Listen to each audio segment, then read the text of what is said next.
Bonjour tout le monde, vendredi, donc c'est le jour du challenge de cette dernière semaine, janvier, sobriété numérique. Alors rien de neuf, entre guillemets, ce vendredi. Ce que je vais vous proposer, c'est de respecter ces 3 étapes avec votre ado. Donc euh, premièrement, arrêtez de lui dire d'arrêter. Voilà, on arrête.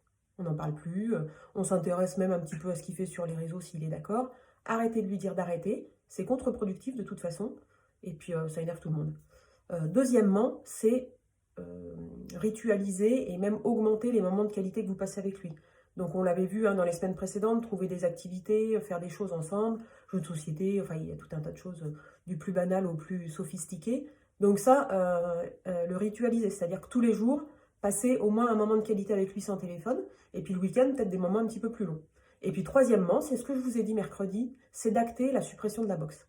Voilà, plus besoin de box. Euh, Comme ça, lui, il se responsabilise sur sa consommation d'écran. Il a un forfait, il a une durée et un volume de gigas. Une fois que c'est dépassé, c'est dépassé. Donc ce qui est bien aussi, c'est, mais ça les opérateurs, ils le font quasiment tous, c'est de télécharger l'appli de l'opérateur. Et puis comme ça, il voit quasiment au jour le jour où il en est de sa consommation. Ça, c'est pas mal. Et enfin, c'est même indispensable. Et voilà. Donc, c'est ces 3 choses. Si vous êtes OK, on passe à l'action pour nos ados et pour nous-mêmes. Donc, évidemment, on applique la même chose pour nous. Voilà, c'est toujours pareil, toujours le principe de l'exemple. Si on ne fait pas, eux, ils vont avoir tous les arguments du monde pour ne pas le faire. Donc, j'espère que vous êtes prêts à mettre en place ces 3 choses.